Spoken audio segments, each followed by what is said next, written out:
Watching sunrise meets my skin.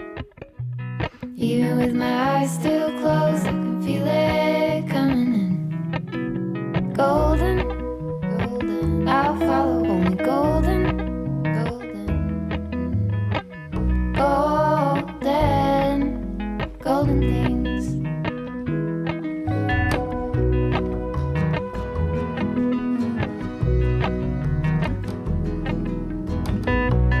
Mount Laurel high fives for miles in spring. Rainbow trout and a hummingbird wing. Golden, I'll follow only golden. Golden, golden things.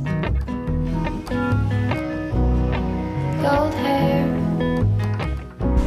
Hallo und herzlich willkommen zu einem neuen Video von uns. Das hier ist unser Mikrocamper, den habe ich übrigens in 7 Tagen alleine ausgebaut. Und jetzt ist der richtige Zeitpunkt, um euch den Mikrocamper vorzustellen. Deswegen, los geht's! Beim Fahrzeug haben wir uns für einen Opel Signum entschieden. Das ist ein 17 Jahre altes Fahrzeug, hat uns aber auch nur 2000 € gekostet. Und auf dem Dach befindet sich ein Dachzelt. Das ist übrigens auch der Ort, wo wir schlafen.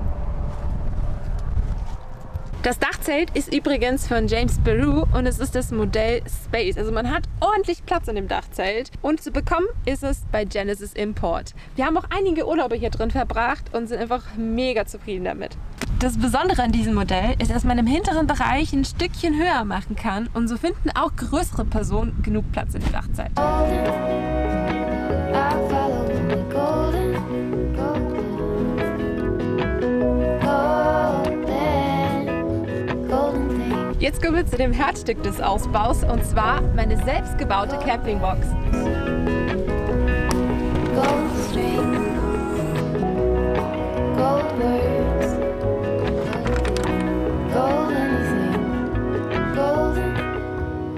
Das hier ist meine Campingkiste und auf der Kiste selbst befindet sich ein kleines Regal, wo ich all meine ganzen Küchensachen und Gewürze und so weiter unterbringe. Ist wirklich sehr praktisch und hier habe ich auch noch genug Ablagefläche.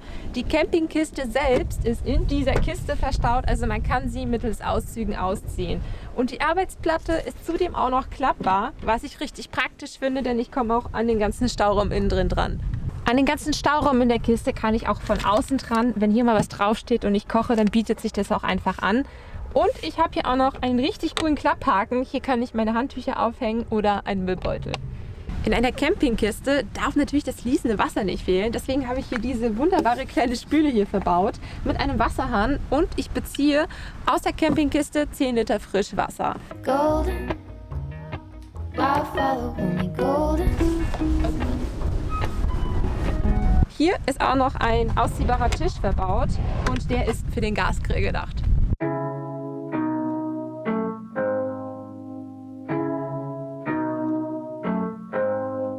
Summertime, summertime, love's in its prime. Summertime, summertime, everything's just fine. But autumn came, turn love into shame, and love's a game. In der Campingbox befinden sich wirklich ganz viele Lebensmittel drin. Der Platz ist dafür super praktisch, aber gekühlt werden die Lebensmittel da drüben in unserer Kühlbox. Da haben wir uns für eine richtig geniale und kleine Kühlbox entschieden. Und zwar ist die von Plug-in Festivals. Die haben ein wirklich mega gutes Preis-Leistungs-Verhältnis und diese Kühlbox fasst tatsächlich auch nur 25 Liter. Mehr wollten wir gar nicht drin haben. Sie ist auch super flach und man kann, wie man sieht, das haben wir auch schon gemacht, ganz viele Sachen drauf stapeln oder man kommt auch an das ganze Zeug, was hinten dran ist, super gut dran.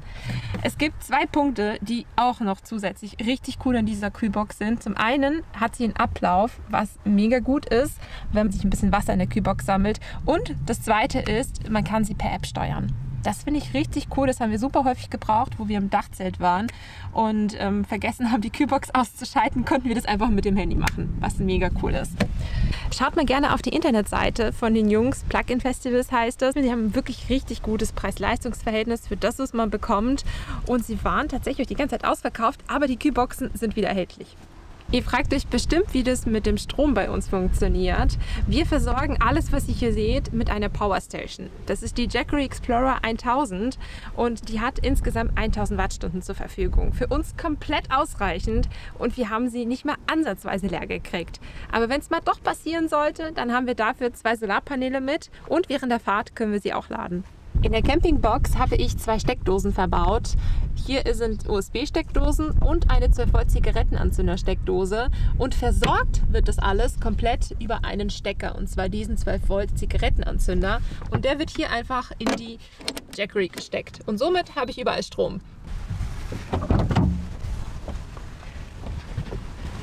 Unsere Klamotten finden hier Platz. Das ist einfach nur eine Kiste, die ich gebaut habe. Und aufgeteilt ist es in meinen Bereich und Timos Bereich. Momentan sind da eigentlich nur Handtücher drin, weil wir auch gerade nicht unterwegs sind. Aber ansonsten kriegen wir die Kiste auch sehr gut voll. Man kann in dem Fahrzeug tatsächlich auch hier drin schlafen. Und wie das genau ausschaut, das zeige ich euch jetzt. Spring will come with squirrels on the run. Lots of fun, sit in the sun. Another one will surely come. Who are you counting on? Who are you leaning on?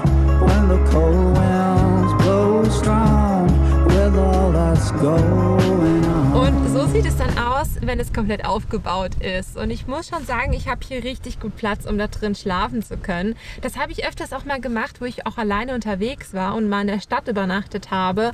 Dann habe ich einfach hier drin einfach meinen Schlafplatz aufgebaut. Es geht wirklich super schnell. Man muss ein paar Sachen halt nach vorne tun, aber das ist gar kein Problem. Und für jedes Fenster habe ich auch noch Vorhänge. Somit ist der Bereich hier im Fahrzeug innen drin auch komplett uneinsichtig. Und zum Chillen ist ja auch noch genug Platz.